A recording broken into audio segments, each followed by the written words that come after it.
Allow me to share my itinerary and elaborate on how I would travel a land that is filled with so much beauty.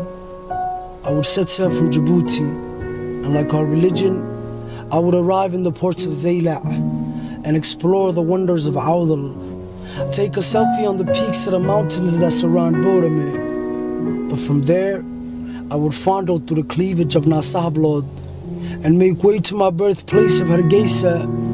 I would exhaust myself from Waqooyi Galbeed just to go north and cool off in Berbera. But the Somali in me doesn't stop there.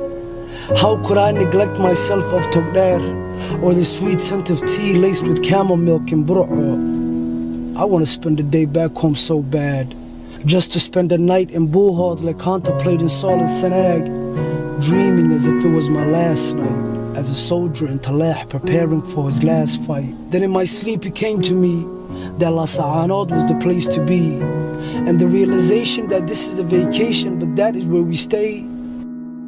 You can blindfold me in Hudun and I won't go astray, cause surely I will find the Argabo and take a moment to pray. I would devour the best of tuna in Las Qurey. I would board a boat that is bound for Bosaso, go to the edge of Bari and back down to Qardo. I would go to Sanam for the sweet scent of cinnamon. Oh, how Doha Nugalet is so genuine. I would get lost in Garowe, just to be found in the valleys of Nugal. This is not the Buni flag, but they know us. I would invest in Galkaya where livelihood is robust. Right to the heart of Mudug, and Hobyo is a must. I would find love in Abudwa, so I'd be winning. I would do a concert in Galgadood, and this is what I'd be singing.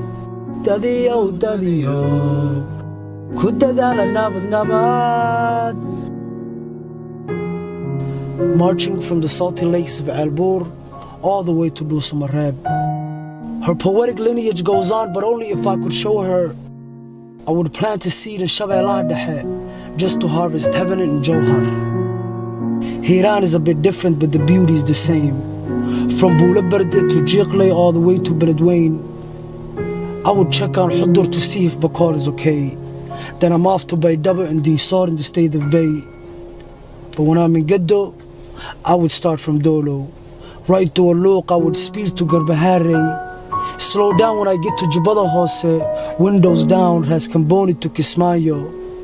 I would make a pit stop in Jamame. I would stumble upon a fruit farm in Jannale. No place like home, no place like mine. I must see Jubala before I run out of time, and how the city of Jilib must be so fine.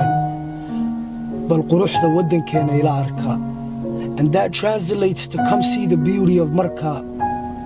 I would go to Afgoye where vegetation is sold, maybe catch a comedy show in Shalambod, but the allure of Wunlaway never gets old. And I tell you this because it is you that I care for.